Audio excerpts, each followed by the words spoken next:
तो hello dear students और friends, आज की इस वीडियो में बात करने वाले हैं Uttar Pradesh metro UP MRC executive and non executive various post recruitment 2024 के बारे में। आपको बता दें यहाँ पे दो प्रकार के रिक्रूटमेंट है, एक एग्जीक्यूटिव का है, दूसरा नॉन एग्जीक्यूटिव का है।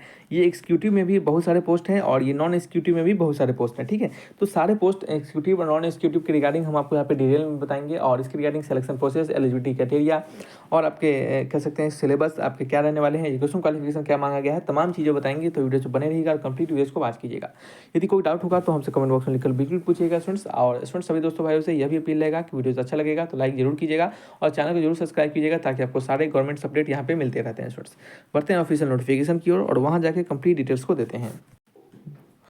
तो स्टूडेंट्स आप सभी लोग देख रहे होंगे, यह आपका उत्तर Pradesh metro rail corporation limited के द्वारा जारी किया गया है नोटिफिकेशन, जो कि आप यहाँ पे चेक कर सकते हैं। इस नोटिफिकेशन को भरने का जो फॉर्म भरने का जो डेट रखा गया है वो आपका 20/3 से लेकर आपका 19/4 तक इस फॉर्म को भरा जाएगा और आपके जो एडमिट कार्ड होंगे वो 30/4/2024 तक आपके यहाँ पे आपके आ सकते हैं। और टेंटेटिव एग्जामिनेशन का जो डिटेन का CBT का जो डेट है वो 11/12 से लेकर 14 तक आपका इसका एग्जामिनेशन होगा। ठीक है, चलिए सारे डिटेल्स आपको हम देते रहेंगे। उसके लिए आप टेलीग्राम चैनल से जुड़ सकते हैं, लिंक डिस्क्रिप्शन में है। डिस्क्रिप्शन बॉक्स में डिफेंस ट्यूटर जॉब अपडेट के नाम से टेलीग्राम चैनल है, आप उसे जाकर जुड़ जाइएगा ताकि आपको सारे अपडेट्स मिलते रहेंगे स्टूडेंट्स। यहाँ पे स्टूडेंट्स अगर आप देखेंगे तो दो प्रकार के पोस्ट है जो कि हमने आपको पहले भी कहा है, एक एग्जीक्यूटिव का पोस्ट है, दूसरा क्या है, एक नॉन एग्जीक्यूटिव का पोस्ट है। ठीक है, एग्जीक्यूटिव पोस्ट के रिगार्डिंग स्टूडेंट्स बहुत सारे डिफरेंट पोस्ट है, जैसे कि आपको बता दें E1 देख सकते हैं। एग्जीक्यूटिव पोस्ट के अलग अलग पोस्ट को कोड दिया गया है। जैसे एक पहला पोस्ट है E01 जिसका असिस्टेंट मैनेजर और इलेक्ट्रिकल का पोस्ट है। उसी प्रकार से टोटल एग्जीक्यूटिव पोस्ट में आपका 9 पोस्ट है। ठीक है स्टूडेंट्स, उसी प्रकार से नॉन एग्जीक्यूटिव पोस्ट में ध्यान से देखिएगा। देखिए ये समझना जरूरी है, नहीं तो आपको कन्फ्यूजन होगा। फिर नॉन एग्जीक्यूटिव पोस्ट में जिसे हम NE से पोस्ट कोड को डिनोट किया गया है, टोटल यहाँ पे कितने हैं, 8 नॉन एग्जीक्यूटिव का पोस्ट है। ठीक है, अब हम बात करेंगे सभी पोस्ट के बारे में थोड़ा थोड़ा जल्दी ताकि आपको समय ज़्यादा ना लगे और जानकारी सिंपल सटीक मिल सके। इसमें पहला पोस्ट है असिस्टेंट मैनेजर और इलेक्ट्रिकल का, जिसके रिगार्डिंग आपका यहाँ पे सभी का सैलरी स्ट्रक्चर भी साथ में समझाते चलते हैं। यदि आप असिस्टेंट मैनेजर और इलेक्ट्रिकल का आप इस पोस्ट पर आप चयनित होते हैं तो 50,000 से 1,60,000 के बीच में आपका सैलरी मिलेगा। और इसे आप कह सकते हैं कि इनहेंस सैलरी जो 50 की जो होता है आपका बेसिक पे होता है, ये आपका बेसिक पे रहने वाला है और इसमें आपको अदर अलाउंसेस दिए जाएंगे। और ये अदर अलाउंसेस जो होंगे आपको स्टूडेंट्स टोटल आपका स्टार्टिंग का सैलरी जो बन जाता है वो आपका 80K प्लस आपका रहने वाला है। ठीक है, इसी प्रकार से बात करते हैं नंबर ऑफ वैकेंसी इसमें 11 है। इसके रिगार्डिंग BE BTech मांगा गया है इलेक्ट्रिकल इलेक्ट्रॉनिक्स इंजीनियरिंग में। तो ये यदि आप डिग्री है तो आप इस फॉर्म को भर सकते हैं। एज लिमिट 21 से 28 ईयर का रखा गया है और ये आपका जो है वो एग्जीक्यूटिव टेक्निकल के रिगार्डिंग आता है। ठीक है, फिर उसी प्रकार से आप सारे पोस्ट को देख पाएंगे, assistant manager ST, assistant manager operation, assistant manager IT, same to same सारे चीज़ यहाँ पे दर्शा दिए गए हैं। आप एक एक को ध्यान से देख लीजिएगा क्योंकि हम एक एक बताएंगे तो देख सकते हैं एक बताने में आपका लगभग 30 सेकंड से ऊपर जा चुका है। तो हम सभी के सिलेक्शन प्रोसेस अच्छे से समझाएंगे, तो उससे पहले वो जानना मेन जरूरी चीज़ है। फिर असिस्टेंट कंपनी सिक्योरिटी का है, इसके रिगार्डिंग यहाँ पे सभी चीज़ दिए गए हैं। फिर नेक्स्ट बात करते हैं नॉन एग्जीक्यूटिव पोस्ट के बारे में। तो एक नॉन एग्जीक्यूटिव पोस्ट के बारे में बता दें तो जैसे कि जूनियर इंजीनियर है, इसके रिगार्डिंग 33,000 से लेकर 67,000 के बीच में आपका सैलरी रखा गया है।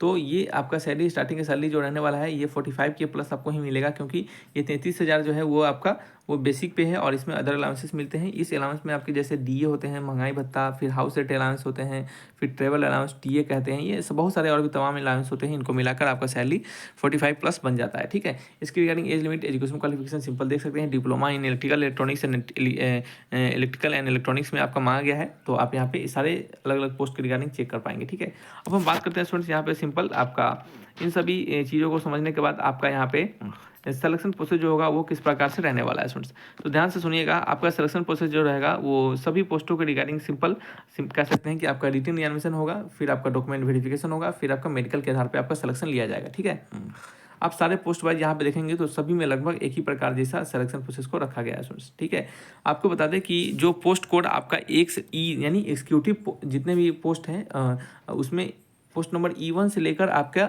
पोस्ट नंबर E9 तक, और जो नॉन एग्जीक्यूटिव के पोस्ट हैं जिसमें कि पोस्ट नंबर 1 से लेकर 6 तक, यानी देखिए एग्जीक्यूटिव का 1 से लेकर 9 तक और नॉन एग्जीक्यूटिव का 1 से लेकर 6 तक, ये जितने भी आपके पोस्ट होंगे इनका जो एग्जामिनेशन का पैटर्न रहने वाला है वो कैसे रहेगा समझ लीजिएगा। उनको 140 प्रश्न पूछे जाएंगे और इस 140 प्रश्न में आपके कह सकते हैं कि उनको टोटल 140 क्वेश्चन के प्रश्न होंगे और इसमें उनका 1/3 मार्क्स डिडक्ट भी किया जाएगा प्रत्येक रॉन्ग आंसर का। बात करते हैं बचे हुए पोस्ट के बारे में, जैसे कि जो एनी पोस्ट 7 से और 8 पोस्ट हो गए, 7 और 8 पोस्ट, इन पोस्ट के लिए क्या होगा स्टूडेंट्स, आपका 100 नंबर के प्रश्न होंगे और इनका भी निगेटिव मार्किंग 1/3 ही रखा जाएगा। ठीक है, और स्टूडेंट्स आपको बता दें कि इनमें आपके सब्जेक्ट क्या क्या होंगे जिनसे क्वेश्चन पूछा जाएगा रिटन एग्जामिनेशन में। तो वो रहने वाले हैं इंग्लिश लैंग्वेज होने वाले हैं, जनरल अवेयरनेस होगा, लॉजिकल एबिलिटी होगा, क्वांटिटेटिव एप्टीट्यूड होगा and knowledge of the discipline. Knowledge of the discipline कहने मतलब आप जिस भी पोस्ट के लिए भर रहे होंगे उस पर्टिकुलर डिसिप्लिन में जो भी आपको पढ़ाई किए होंगे अपने एकेडमिक के दौरान उन सभी सब्जेक्ट से रिलेटेड प्रश्न होंगे। जैसे मान लेते हैं अगर जूनियर इंजीनियर इलेक्ट्रिकल का है तो इलेक्ट्रिकल से रिलेटेड प्रश्न होंगे, आईटी का होगा तो आईटी से रिलेटेड प्रश्न होंगे। तो इस प्रकार से क्या होंगे स्टूडेंट्स आपके एग्जामिनेशन पैटर्न होंगे और एग्जामिनेशन में क्वेश्चन इन सभी सब्जेक्ट से रिलेटेड क्वेश्चन पूछे जाएंगे। ठीक है, टोटल 2 घंटे का यहाँ पे पेपर रहने वाला है। ठीक है, बात करते हैं एग्जामिनेशन सेंटर जो होंगे, ये पर्टिकुलर जगह में आपके एग्जामिनेशन सेंटर होंगे, जैसे कानपुर, लखनऊ, मेरठ, आपके मुरादाबाद, मुजफ्फरनगर, नोएडा, इन सभी में आपके सेंटर रहने वाले हैं एग्जामिनेशन के।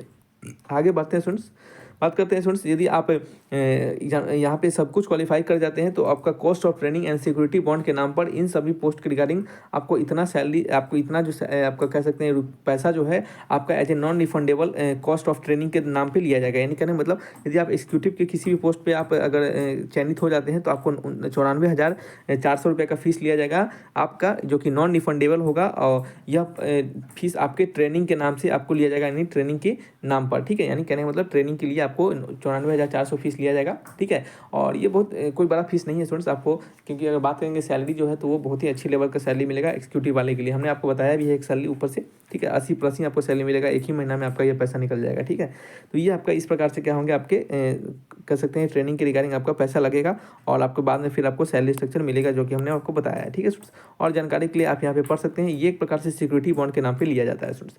तो